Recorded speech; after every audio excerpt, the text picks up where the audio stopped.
Assalamualaikum warahmatullahi wabarakatuh. Salam sejahtera bagi kita semua. Salam sehat. Perkenalkan, nama saya Kumala Sadirambe SSTMS, NIDN 0104028802.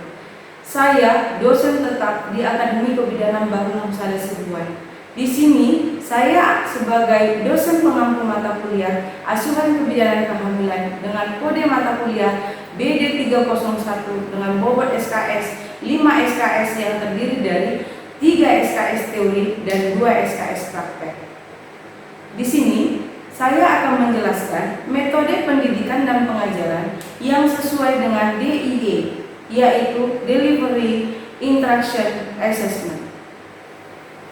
Di sini saya akan menjelaskan deskripsi mata kuliah yang akan saya sampaikan, kemampuan mahasiswa yang akan diharapkan, materi pembelajaran yang disampaikan, sistem pembelajaran yang disampaikan kepada mahasiswa, metode-metode pembelajaran yang akan disampaikan, interaksi antara dosen dan mahasiswa, serta sistem penilaian mata kuliah sesuai dengan rencana pembelajaran semester. Baiklah, di sini saya akan menjelaskan deskripsi mata kuliah yang saya ajarkan, di mana mata kuliah ini memberikan kemampuan kepada peserta didik untuk menciptakan asuhan kebidanan pada ibu hamil normal dengan memperhatikan aspek budaya yang didasari konsep-konsep, sikap, dan keterampilan serta hasil evidence-based dalam praktek antenatal yang menggunakan pendekatan manajemen kebidanan yang berfokus pada upaya preventif dan promotif serta deteksi dini komplikasi dan pendokumentasiannya. Adapun capaian pembelajaran mata kuliah ini yaitu setelah mengikuti kegiatan pembelajaran asuhan kebidanan kehamilan, mahasiswa diharapkan mampu memproses adaptasi fisiologis dan psikologi dalam kehamilan, mampu menganalisis faktor-faktor yang mempengaruhi kehamilan, mampu mengidentifikasi kebutuhan dasar ibu hamil sesuai dengan tahap perkembangannya, mampu memahami konsep dasar asuhan kebidanan kehamilan, mampu menganalisis penyulit dan komplikasi pada kehamilan, mampu mengevaluasi asuhan sesuai tahapan perkembangan kehamilan ibu, serta mampu mendesain asuhan kehamilan. Materi pembelajaran yang akan saya sampaikan berupa poin-poin. Yang pertama, perubahan fisiologi dan psikologi dalam kehamilan. Yang kedua, faktor-faktor yang mempengaruhi kehamilan. Yang ketiga, kebutuhan dasar ibu hamil sesuai dengan tahap perkembangannya. Keempat, konsep dasar asuhan kehamilan. Kelima, penyulit dan komplikasi kehamilan. Keenam, asuhan sesuai tahapan perkembangan kehamilan ibu. Dan yang ketujuh, pendokumentasian asuhan kehamilan. Nah, sistem pembelajaran yang dilakukan pada proses perkuliahan di Akademi Kebidanan Bangunan Nusa Sibuan ini dengan cara tatap muka dengan berbagai metode pembelajaran yang diberikan pada mata kuliah asuhan kebidanan kehamilan, yaitu berupa small group discussion, discovery learning, mini lecture, collaborative learning, case study, problem based learning, cooperative learning, self-directed learning, dan kuliah interaktif. Bagaimana cara kita agar materi terdelivery dengan baik? Tentu saja yang dibutuhkan adalah interaksi. Yang saya lakukan saat ini, interaksi saya dengan mahasiswa, yaitu dengan teknik komunikasi dua arah yang memungkinkan mahasiswa untuk bertanya jika ada materi yang belum dipahami, dan itu tentu menguntungkan juga bagi saya sebagai dosen, di mana saya akan mengecek seberapa jauh pemahaman mahasiswa terhadap materi yang sudah saya bawakan. dengan cara memberikan pertanyaan-pertanyaan seputar materi yang saya bawakan. Yang terakhir adalah assessment. Di Akademi Kebidanan Bangunan Saleh Sibuhuan sudah mempunyai penilaian, memiliki standarisasi yang sudah ditetapkan dengan memberikan bobot terhadap penugasan 10%, presensi 10%, prakteknya 20%, ujian tengah semester 20%, dan ujian akhir semester 40%. Penilaian diberitahukan di awal pertemuan.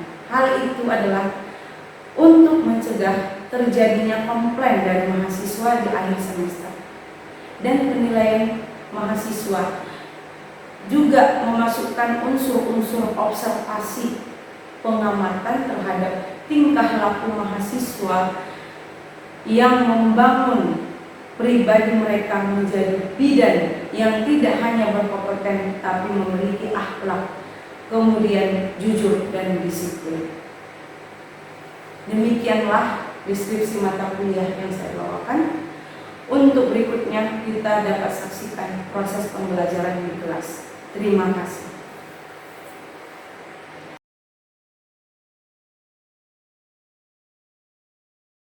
Assalamualaikum warahmatullahi wabarakatuh. Terima kasih diucapkan kepada anak ibu semua. Sebelumnya ibu mau menyapa kabar. Apa kabar semua? Alhamdulillah, luar biasa. Baik, terima kasih. Di sini ibu akan membawakan materi tanda-tanda kehamilan yang sebelumnya pertemuan ke-6 adalah materi apa? Ada yang masih ingat? Faktor-faktor yang mempengaruhi kehamilan itu banyak ya.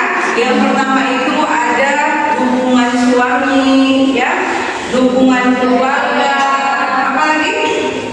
Ayo. Gimana? Ayo. Selain dari dukungan keluarga, dukungan suami, dan ada juga faktor lingkungan dan faktor kondisi ekonomi. Jadi di sini ibu akan membawa materi tanda-tanda kehamilan. Dan dari pertemuan ini nanti di penghujung akan ibu review ulang kembali materi yang ibu sampaikan di pertemuan ke-7 ini. Apakah masih ingat? Ada yang melekat tidak di dalam pikiran kita? Dan di pertengahan nanti akan ada yang namanya sesi tanya jawab. Tanda-tanda kehamilan.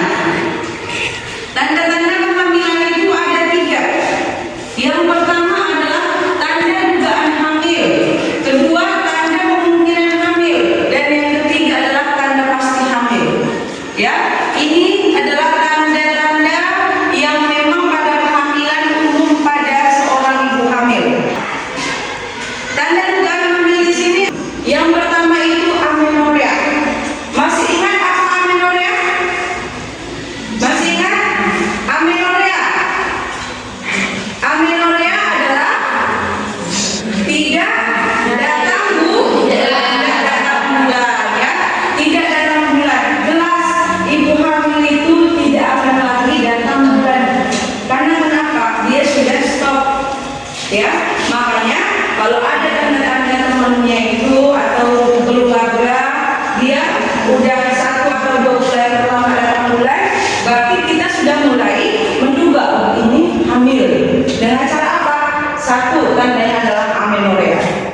Ya, amenorrea itu sel telur sudah dikuahi sehingga dia berlari ke ovarium dan maka berhentilah menstruasinya.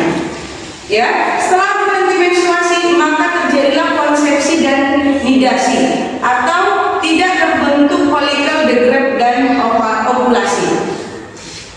Baru tanda yang kedua, pernah kan dengar ada yang namanya mual muntah? Atau ada namanya nausea. Nausea itu enak, tahu enak? Ada makanan ini dia nggak selera, enak deh mau muntah aja lihatnya ya. Jadi emesis ini mual muntah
yang dijaga jangan sampai salah pengertian makan untuk 2 orang.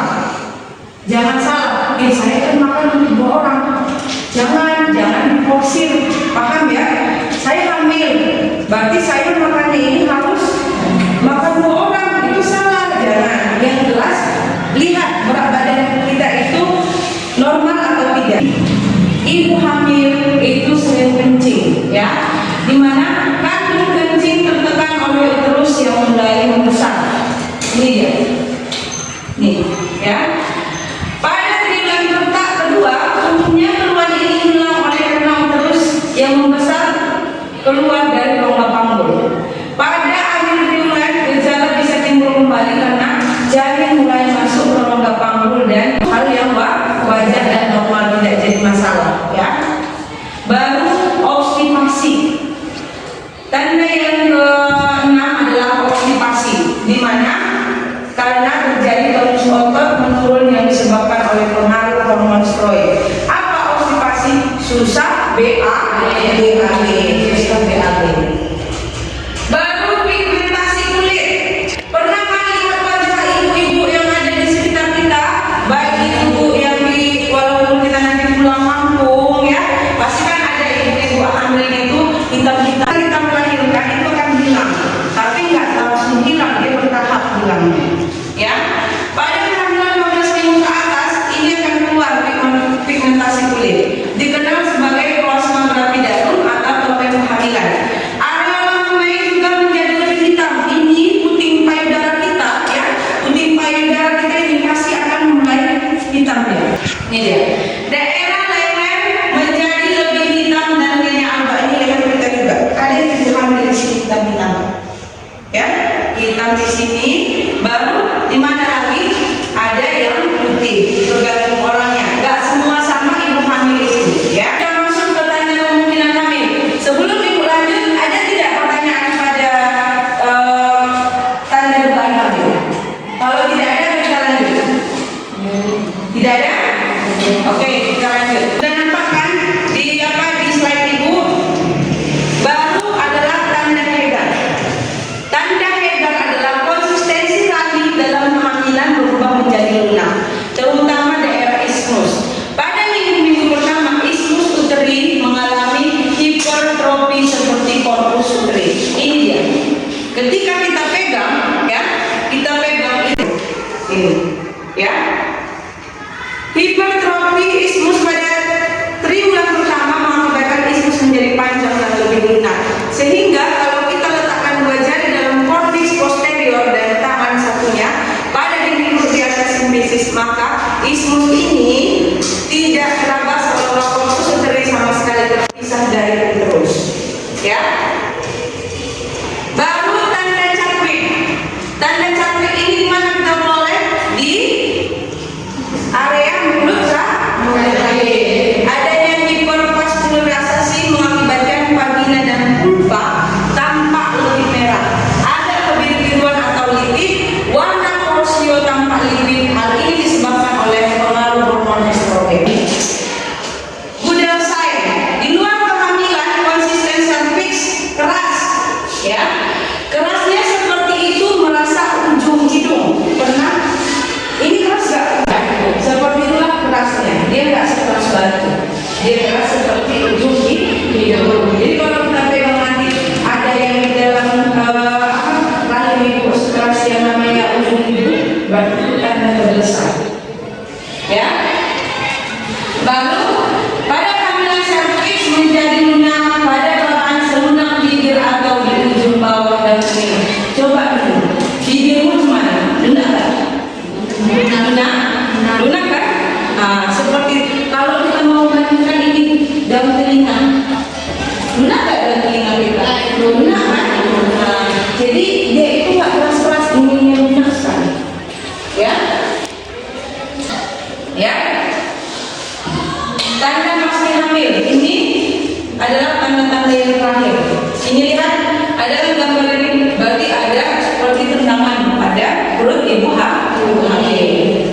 Gerakan janin pada piligramida dapat dirasakan pada usia kehamilan 18 minggu dan pada multigravida itu usia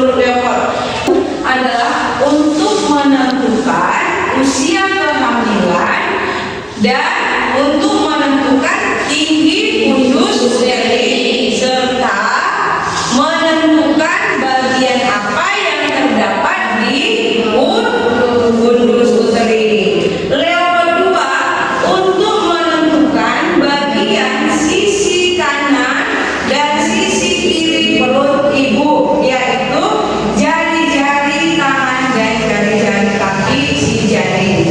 Level 3 untuk menentukan apakah kepala sudah di pintu atas lambung dan menentukan bagian terbawah janin. Level 4 untuk menentukan apakah si janin kepalanya sudah masuk pintu atas panggul atau belum memasuki pintu atas panggul, yang disebut kalau dia sudah masuk pintu atas panggul apa? Kalau sudah masuk pintu atas panggul disebut divergen. Kalau belum masuk pintu atas panggul disebut apa nah? DJJ. Denyut jantung janin. Denyut jantung janin secara objektif dapat diketahui oleh pemeriksa dengan menggunakan yang pertama adalah fetal elektrokardiogram pada kehamilan 12 minggu. Ini dia. Ya. Sistem Doppler. Doppler pada kehamilan 12 minggu. Ini ya stetoskop. Ini stetoskop. Ya, ini stetoskop monaural, ya, baru Doppler ini kalau kita pakai, dan bisa juga USG. Ya, ini dia. Ini yang biasa yang umum kalau yang kita dengarkan pakai telinga adalah stetoskop monaural ini yang dipakai ibu. Terlihat kerangka janin pada pemeriksa sinar ronsen. Ini dia. Ini kan janinnya. Ini kalau dia sudah USG. Apa USG? Ultrasonografi. Dengan menggunakan ultrasonografi dapat terlihat gambaran janin berupa ukuran kantong janin, panjangnya janin, dan diameter bilateral dan dapat diperkirakan tuanya kehamilan ini ya. Ya, jadi ini apa? Wajah. Ini wajahnya, ada hidung, ada mata, ada bibir, ini tangan-tangannya. Ya, baik, itu yang terakhir. Materi sudah ibu jelaskan, ibu akan mereview ulang. Ya, kalau kurang jelas dipertanyakan, dan kalau sudah jelas akan ibu tanya kembali. Yuk, siapa kira-kira? Ini sebelah sana. Ayo saya. Assalamualaikum warahmatullahi wabarakatuh. Waalaikumsalam warahmatullahi wabarakatuh. Baiklah Ibu, di sini kan Ibu tadi menjelaskan tanda-tanda kehamilan. Nah, salah satunya ada anoreksia atau tidak nafsu makan. Nah, sebagai tenaga kesehatan atau sebagai seorang bidan, saran apa yang harus kita berikan kepada ibu yang mengalami anoreksia atau tidak nafsu makan tersebut, Ibu? Oke. Berarti di sini tadi ya anoreksia. Ya. Pertanyaannya bagus ya. Apa saran kita atau asuhan yang akan kita berikan pada saat ibu hamilnya itu anoreksia atau tidak nafsu makan? Yang pertama adalah kita menganjurkan ibunya itu makan sedikit-sedikit tapi sering. Porsinya yang biasanya satu piring nggak habis, berarti kita anjurkan dia jangan memakan makanan dengan porsi yang seperti biasa, tapi biarlah dia makan sedikit tapi sering. Ya, itu satu. Baru yang kedua apa? Jangan memakan yang mengandung mual muntah. Contohnya seperti yang berbau. Yang berbau ini biasanya seperti daging, jangan dulu ya. Jangan dulu dimakan karena bisa memicu yang namanya mual muntah pada si ibu, karena dia melihatnya saja udah muntah belum dimakan. Ya, sudah paham nak? Oke. Yang sebelah sini, ini Ella. Tadi kan cuma bertanya. Bisa bertanya? Iya. Jadi gini Bu, misalkan apabila usia kandungan seorang ibu masih sangat muda Ibu, apakah boleh melakukan hubungan suami istri? Oke, pertanyaan itu biasa. biasanya kalau dari awalnya di masyarakat pasti bertanya, aduh saya hamil, boleh nggak itu berhubungan seksual, berhubungan dengan suami? Boleh, sangat boleh ya. Kalau yang namanya pertanyaan Ella itu usia kehamilannya berapa bulan kira-kira? 2 bulan. 2 bulan kalau memang ibunya belum siap, asuhan yang kita berikan itu, kalau ibunya belum siap nggak apa-apa, nggak usah berhubungan dulu, karena ibunya takut nanti kalau saya berhubungan saya pengukuran, nggak usah lagi berhubungan, boleh kita anjurkan. Tapi sebaiknya itu yang namanya hubungan suami istri itu, ya itu tidak bisa kita larang. Bahkan pada saat mau partus saja pun, ya itu masih bisa nggak berhubungan suami istri? Boleh.